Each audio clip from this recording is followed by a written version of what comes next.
L'affection et la protection parentale sont la clé de voûte d'une relation parent-enfant équilibrée.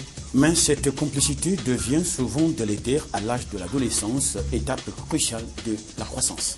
Étant entendu que l'enfant devient pubère, émancipé et très actif pour devenir autonome. Quel travail d'approche faut-il pour garantir la relation parent-enfant?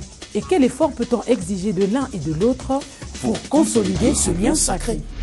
Pasteur Francis, bonsoir. Bonsoir. Pour faire simple, quand débute précisément la relation parents et enfants, tout genre confondu? De mettre sur la terre, parce que c'est justement ce que c'est qu'un enfant, passe par 4 étapes. Vous avez l'enfance, vous avez l'adolescence, vous avez l'adulte et vous avez la vieillesse. Donc avant que cet enfant ne soit un adulte demain, avant qu'il ne soit vieux demain, eh bien, il commence justement par l'enfance. Et donc la relation entre cet enfant et ses parents commence justement dès la naissance. Dès la naissance, il y a déjà une relation qui s'établit entre le parent et l'enfant. Même si au départ, dans l'enfance, au moment où l'enfant est encore un simple nourrisson, il subit la vie, ce sont les parents qui décident à sa place, il y a déjà une relation qui s'établit entre cet enfant et ses parents. Alors, à quel âge finalement considère-t-on un enfant comme digne de confiance, capable de rendre un service, capable de garder un secret ou même de faire un reportage? En tout cas, on ne peut pas donner une telle confiance à un enfant qui est encore dans la phase de l'enfance, parce qu'il n'a pas encore l'esprit mature. On ne peut pas non plus le faire à l'étape de l'adolescence, parce qu'à l'étape de l'adolescence, l'enfant est peu cérébral, dans le sens qu'il n'a pas toute sa pensée en place, il est comme un papillon, il voltige partout, et on le ferait plutôt au moment où l'enfant entre en majorité, donc à partir de 18 ans, théoriquement. Mais il y a des enfants qui peuvent donner des signes de maturité de façon précoce. Donc 15 ans, 16 ans, ils donnent déjà des signes de maturité. Donc tout dépend de l'environnement dans lequel il grandit et de ceux avec quoi il est en contact. Donc les gens avec lesquels il est en contact, mais aussi et surtout tout ce qu'il va devoir consommer. Livres, vidéos et tout ce qu'il va devoir rencontrer. Donc ça peut faire que cet enfant puisse avoir une maturité assez précoce pour que justement les parents puissent commencer à l'utiliser. Sinon, c'est à partir de 18 ans. Et comment préserver d'ailleurs, vous savez qu'avant 18 ans, un enfant n'a pas de carte d'identité. Il a une carte scolaire, mais il n'a pas de carte d'identité. Donc vous ne pouvez pas lui faire confiance, par exemple, avant 18 ans, avant sa majorité, pour l'envoyer, par exemple, en banque, retirer de l'argent. Il n'a pas de carte d'identité. Donc il faut attendre que vraiment il ait atteint vraiment sa majorité. Et comment préserver cette relation tout au long de sa croissance? Avant de parler de préservation de relation, il faut d'abord parler de la relation elle-même. Les parents doivent savoir qu'une relation d'abord doit naître, s'établir, pour qu'ensuite nous pensions à la préserver. Donc quand l'enfant est né, une relation s'est établie. Et cet enfant-là, même s'il ne peut pas décider tout seul de ce qu'il doit faire, de ce qu'il doit porter, de ce qu'il doit manger, mais les parents décident tout à sa place, mais ne vous en faites pas. L'enfant sera mis au courant de ce qui s'est passé dans son enfance après, même si c'est après, même si c'est plusieurs années après. Et alors verra et pourra être capable de juger si ses parents avaient fait preuve de suffisamment d'attention vis-à-vis de lui ou pas, quand il aura tous les rapports de son enfance.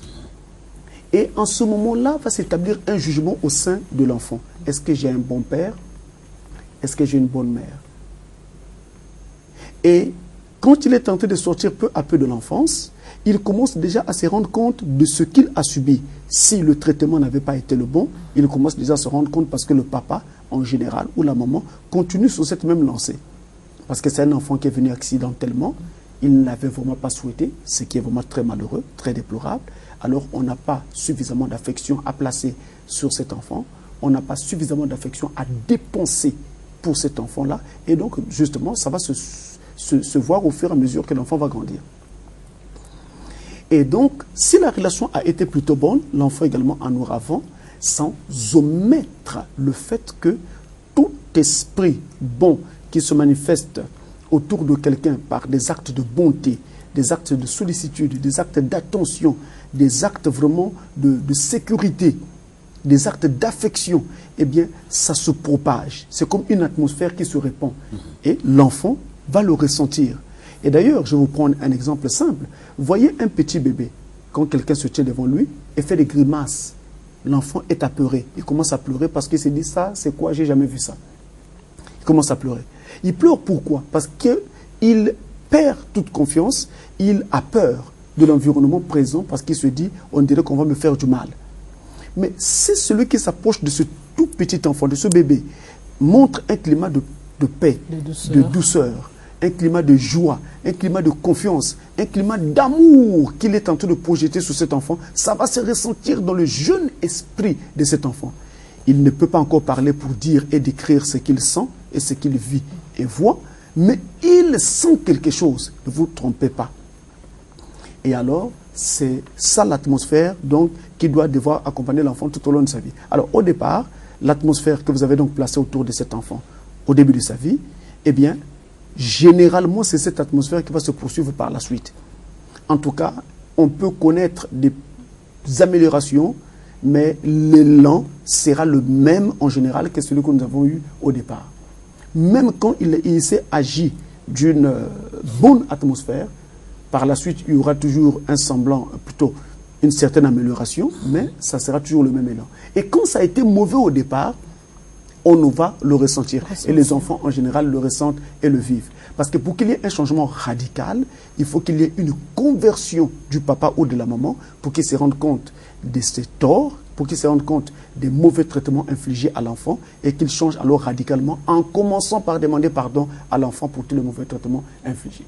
Donc la relation part depuis que l'enfant est encore nourrissant, depuis que l'enfant subit encore la vie et la décision des parents, et c'est même d'ailleurs profitable pour les parents, c'est l'occasion d'imprimer en quelque sorte leur marque sur cet enfant-là, afin que justement il puisse se l'approprier véritablement. Être géniteur ne signifie pas que vous allez avoir cet enfant pour vous pour la suite des temps. Il faut encore que vous puissiez vous l'approprier. Et on se l'approprie comment? Eh bien, c'est en donnant à cet enfant l'amour nécessaire, l'attention nécessaire pour qu'il soit accompagné tout au long de la vie. Alors, on n'aura peut-être pas tous les moyens nécessaires, mais le peu que vous avez, vous devez apprendre à vous battre avec ce peu-là, avec votre famille. Vous vous donnez le peu que vous avez. Alors, à quel âge, finalement, la pression où les parents cessent d'imposer leur façon de voir à l'enfant? Car on a constaté en Afrique que les parents usent de leur autorité auprès de leurs enfants par la chicote, par la violence, où tout est interdit. Et dans cette hantise, dans cette stupeur, on ne sait comment s'y prendre. À quel âge on doit rompre avec l'imposition du rythme ou la vision de la vie des parents? Alors, dans l'étape de l'enfance, vous avez l'étape où l'enfant est nourrissant. En tout cas, il ne décide de rien. C'est les parents qui décident de tout. Maintenant, quand il rentre dans l'étape de l'enfance, jusque-là également, c'est toujours les parents qui vont décider. Mais là encore, on va dire que c'est presque plus sévère dans la mesure où il est important pour réussir l'éducation d'un enfant qu'entre 0 et 6 ans, on puisse subjuguer la volonté de cet enfant. Donc, dominer carrément sa volonté. L'enfant doit savoir que ça c'est bon, ça c'est mal, ça c'est bon, ça c'est mal. Donc, vous le lui faites comme ça. Faites savoir automatiquement, hé, attention, ne touche pas là. Et ces petits gestes et ces petits cris-là, touche pas là, fais pas ceci. Ça marque quelque chose sur l'enfant, ça incruste, imprime en lui des principes tels que ça c'est bon et ça c'est mauvais. Donc, il sait déjà que ça c'est bon et ça c'est mauvais au fur et à mesure qu'il est en train de grandir. Maintenant, dans cette étape-là, de 0 à 6 ans, on doit donc subjuguer la volonté de l'enfant pour réussir l'éducation de cet enfant.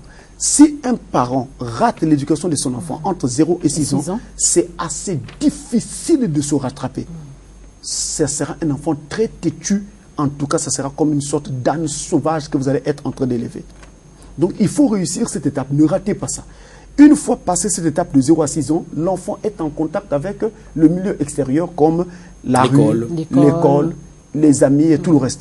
Donc, il va recevoir non plus seulement l'influence de la maison, mais il y aura aussi maintenant l'influence de la rue, de l'école et donc de l'extérieur. Et cette influence peut être plus grande que celle de la maison, surtout si à la maison, il n'y a pas suffisamment d'amour et d'affection. Et donc, l'enfant peut comme ça être détourné. Alors, donc c'est à prendre en ligne de compte. Et maintenant, à partir du moment où l'enfant entre dans l'adolescence, on commence maintenant à faire appel plutôt à sa raison. Voyez-vous, on sollicite l'enfant. On lui dit des choses tout en le sollicitant. Il est vrai naturellement qu'on peut toujours faire des passages en force de temps en temps quand on trouve que ça ne va pas, on sait qu'il n'est pas encore majeur, il n'a pas encore la maturité de juger et de décider comme il faut. Donc on dit à l'enfant, non, comme tu n'es pas d'accord, tu fais ceci comme je te le dis. On impose. C'est vrai, mais à l'adolescence, on doit quand même essayer maintenant, à partir autour de 10 ans par là, hein, et jusqu'à environ 15-16 ans, on est donc en train de solliciter l'enfant, on essaie donc de raisonner l'enfant, on essaie donc de lui transmettre certaines valeurs en lui faisant comprendre des notions qu'il ne maîtrise pas encore, en lui donnant l'occasion d'apprendre par le conseil que vous donnez, mais aussi par le vécu. Il voit vivre ses parents, il essaie de voir comment est-ce qu'ils font et tout, donc il apprend.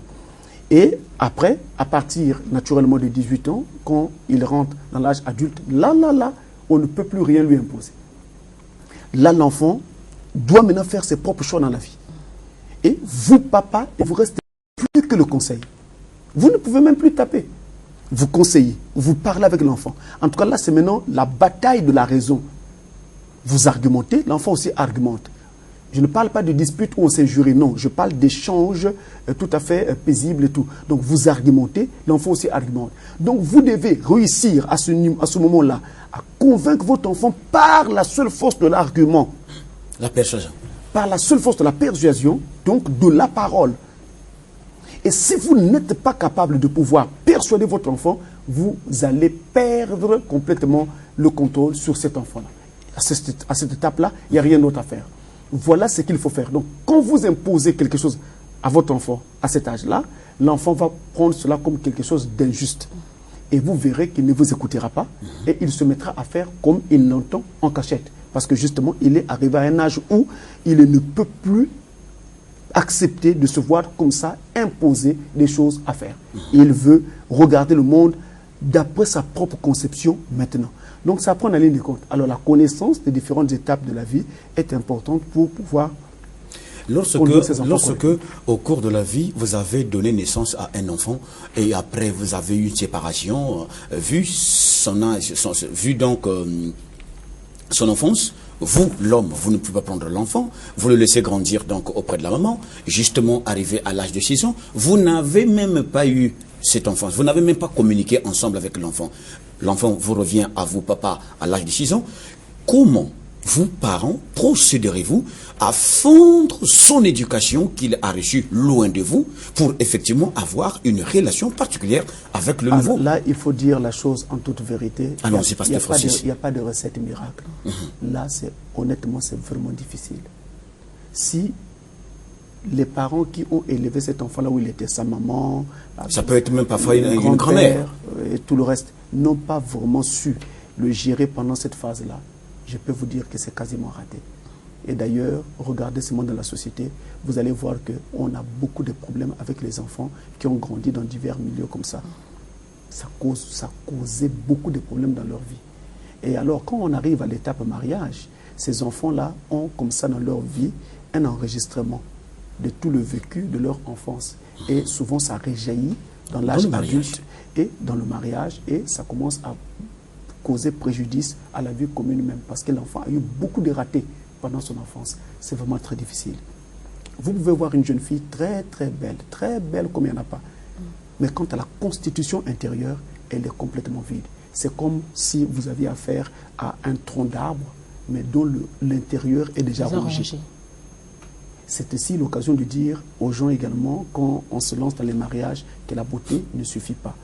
Mieux vaut avoir affaire à une femme qui n'est pas belle du tout, ou en tout cas moins belle, mais qui a de la matière, plutôt que d'avoir affaire à une très belle femme, mais qui ne connaît rien, qui ne sait même pas comment parler à quelqu'un, qui ne sait même pas comment parler à son mari, qui ne sait même pas comment recevoir des invités, qui ne sait même pas comment recevoir les gens. Très hautaine, très orgueilleuse. Pour elle, le monde ne se résume qu'à elle. Pour elle, le monde n'est qu'un point. Et ce point-là, c'est elle. Elle oublie même que le monde est vaste et large. Et vous savez, dans la vie, il n'y a pas que vous et votre mari. Il y a aussi le reste de la famille. Donc si aujourd'hui vous dites non, on ne veut pas des autres, on ne veut plus, on ne veut pas, Ne vous en faites pas. Quand la mort aura retiré l'un de vous, c'est là où vous allez vous rendre compte que la vie est vraiment sérieuse. Et il faut apprendre à composer avec les autres pour réussir à vivre ici-bas. Parce que la vie ici-bas est difficile. Vous avez employé le mot difficile dans cette relation, alors que nous sommes censés aider les gens. Vous êtes pasteur. Est-ce qu'en ce moment-là, ne ferait-on pas, par exemple, appel à vos autres pasteurs ou à ceux qui vous suivent, les diacres, ou encore aux services sociaux, ou encore je parlerai des sociologues qui viendraient ou qui entretiennent avec l'enfant, ainsi de suite, parce que à la fin, pasteur, il faut trouver un dénouement. C'est votre fils, c'est votre fille, vous n'allez pas le rejeter. Je mets la main sur mon cœur, avec tout le respect que j'ai pour l'effort que la plupart des autorités sur la terre et dans tous les pays fournissent, eh bien, je voudrais vous dire que malheureusement, ce n'est pas du tout suffisant. Parce que nous autres terriens, je dis bien terriens, habitants de la terre, nous avons commis une grave erreur. En bâtissant nos sociétés et en bâtissant nos civilisations, nous avons rejeté la pierre ancienne laissée par les pères. Cette borne-là étant rejetée, et aujourd'hui, on se retrouve avec des sociétés où on ne sait plus comment gérer le flot des problèmes que nous avons au quotidien. La drogue, l'alcoolisme, la prostitution, partout. Regardez ce qui se passe aujourd'hui. Vous voyez qu'aujourd'hui, les jeunes veulent être des vieux et les vieux veulent être des jeunes. Il existe un flou artistique confusion terrible. Totale. Il n'y a plus de paliers. Alors que normalement, un enfant doit quitter l'enfance. Après l'enfance, il passe à l'adolescence. L'adolescence, l'âge adulte. Après, il peut arriver à la vieillesse. Mais aujourd'hui, c'est un flou artistique terrible. Ce sont les jeunes qui veulent être des vieux. Et à l'âge de 17 ans, vous voyez déjà un jeune homme qui vit en couple. À l'âge de 17 ans. Donc, il vit comme un vieux. Et vous avez les vieux qui veulent être des jeunes. Ils prennent des produits pour essayer de se rajeunir et tout le reste. Et s'habillent comme des jeunes, se comportent comme des jeunes, sont en basket comme les jeunes et parlent comme des jeunes. C'est n'importe quoi. C'est un ramassage. C'est un ramassage terrible de toutes sortes d'ordures que nous avons ça et là. Et donc, je vous dis que nous avons un sérieux problème. Là-dessus, on ne pourra pas faire grand-chose. Les sociétés occidentales, je parle donc de l'Europe, bien si vous voulez, je citerai le cas de la France que je connais assez bien, et on peut aussi citer le cas des États-Unis. Je vous dis que ces pays-là ont les services sociaux les plus équipés, les mieux équipés et les mieux outillés au monde. Mais aujourd'hui, c'est les pays dans lesquels nous avons les cas sociaux les plus difficiles. Où vous avez en France un cas, par exemple, la violence à l'école. C'est un cas récurrent dans la quasi-totalité des écoles françaises. Et chaque jour, il ne manque pas de cas en file d'attente devant les services sociaux en France. Je prends le cas de la France. Et pourquoi ces services sociaux n'arrivent-ils pas à réguler toutes ces situations? Parce que, justement, il y a beaucoup de complexité derrière ces choses. Un enfant qui est en hyperactivité et qui est tout le temps en train de bousculer les autres et qui manque même de respect à son professeur, eh bien, vous vous arrêtez à voir son hyperactivité, mais regardez derrière. Il y a parfois des phénomènes sociaux qu'il vit ou qu'il a vécu qui ont laissé sur lui des empreintes qu'on n'arrive plus à enlever. C'est pourquoi je dis que la pierre, la borne ancienne laissée par les pères, et la pierre que nous avons rejetée, nous qui avons bâti ces différentes sociétés, eh bien c'est celle-là qui manque aujourd'hui pour faire que nos sociétés ne soient plus en train de tanguer comme elles le sont en ce moment. Actuellement, en tout cas, si les gens veulent être honnêtes, c'est un chaos qui existe partout. Tous les systèmes du monde sont en train de s'écrouler, à commencer par ces grands pays que je viens de citer. Et peut-on connaître cette borne qui a été récemment, délaissée? Il y a eu des attentats en France. Tout le monde, c'était un phénomène d'actualité, hein. Tout le monde était au courant. Les autorités françaises se sont tout de suite rendues compte qu'il y avait un problème au niveau des enfants de l'école primaire qui appréciaient ce qui s'était passé et prenaient cela pour la blague. Ils en riaient même. Ils se sont donc empressés d'envoyer des gens dans les écoles pour faire de l'instruction civique sur les enfants afin d'essayer de faire du rattrapage. Mais ça, c'est un colmatage de braise qui vient trop tard. Et c'est une grande société, vous entendez bien, une grande société comme la société française qui vit des phénomènes pareils. Comment un enfant peut-il se réjouir quand on a assassiné quelqu'un? de sang-froid de plus, il y a problème. Il y a problème. Donc, si les services sociaux de ces grands pays ne réussissent pas en face de tous les problèmes qu'ils ont aujourd'hui, cette délinquance juvénile qui défraie la chronique, pensez-vous que les services sociaux africains réussiraient? Si même déjà, parfois dans certains pays, les dirigeants eux-mêmes sont des délinquants. Je ne citerai pas ici les noms, mais vous savez vous-même qu'il y a des dirigeants qui ont été attrapés et saisis en flagrant délit de viol. Je ne citerai pas des noms. Vous savez vous-même les détournements qui se font ça et là. Donc, il suffit de lire seulement le rapport des Nations Unies. Vous êtes journaliste, essayez de jeter un coup d'œil. Vous allez vous rendre compte. En tant que journaliste, ce serait bien de jeter un coup d'œil et de voir chaque année le rapport que fait donc le service des Nations Unies sur la plupart des sociétés du monde. Et vous allez vous rendre compte de ce qui se passe. C'est très criard. Le tableau est tellement noir que, en fait, vous aurez peur même de la vie actuellement sur la Terre. Vous serez horrifié. Alors, si ces services ne peuvent pas, comment les services africains arriveraient-ils? Ça m'étonnerait beaucoup. En Afrique, nous sommes en train d'assister à un espace qui se crée, de sorte que, à une perte d'autorité parentale, je voulais dire. Nous assistons à un phénomène comme ça. Il y a plusieurs raisons à la base, comme par exemple la pauvreté. La pauvreté est l'une des raisons qui participent à cette démission parentale en Afrique. Alors, là où il y a démission parentale, comment voulez-vous que l'enfant soit cadré? Comment voulez-vous que la relation soit saine et sereine? Là où il y a démission parentale. Là où le papa sait que je n'ai pas les moyens d'accompagner mon enfant dans la vie. Déjà, même seulement pour le scolariser, c'est un problème. Et même quand on a pu scolariser, à la fin du mois, c'est des problèmes. On n'arrive pas à payer les frais de scolarité. Et l'enfant voit son nom être appelé parmi ceux qui doivent être mis à la porte. Et vous voyez l'enfant être mis à la porte. Il assiste au moment où on est en train de le mettre à la porte en panier à salade. Et les autres sont en classe. Et lui, il est dehors, pleurant. Vous voyez bien que ça va créer une sorte de révolte comme ça, intérieure dans l'enfant, même s'il ne le dit pas à son père, mais il y a une révolte comme ça qui va se créer. Et révolte qui va se mettre à ronger, à détériorer la relation parent-enfant. Mine de rien. Donc, à un moment donné à la maison, on constate que l'enfant commence à manquer du respect à son père, mais c'est dû au fait que l'enfant constate que le papa n'est pas à la hauteur et le papa ne lui donne pas l'occasion de vivre comme les autres, ne serait-ce qu'il d'étudier comme les autres. On ne parle pas des autres choses comme les jeux que les enfants aiment, les PlayStation, les smartphones qu'ils aiment. Parce que les enfants ne veulent plus de petits téléphones, ils veulent des smartphones. Là où ils peuvent avoir des jeux à l'intérieur et toutes sortes de choses pour pouvoir naviguer sur Internet et tout le reste. Alors vraiment, les défis sont énormes. Je dois dire que si un parent a raté l'éducation de son enfant des 0 à 6 ans, parce que l'enfant a été élevé par d'autres, il l'a récupéré après, en tout cas, il faut prier que cet enfant se convertisse seulement au Seigneur. À un certain âge, s'il se convertit, la conversion va rattraper ce qui n'a pas pu être fait dans son enfance. Mais autrement, en dehors de la conversion, je ne vois pas comment cela pourrait se faire. Est-ce la borne dont vous parliez? Mais justement, la borne a été abandonnée par ceux qui ont construit nos civilisations. Maintenant, au sein du foyer, si on peut ramener le Christ et ramener les enfants vers Christ, ce sera alors la solution pour qu'on ait des enfants équilibrés, des enfants respectueux, des enfants qui obéissent aux parents. Vous voyez, quand votre enfant est à la maison, vous pouvez avoir l'œil sur lui. Mais même encore qu'il faut dire que quand même qu'il est à la maison, pendant que vous pensez qu'il est dans la chambre, au fond, il est déjà derrière la maison. Bon, maintenant, quand il est hors de la maison, donc il est dans la rue ou alors à l'école, là, vous ne contrôlez plus rien.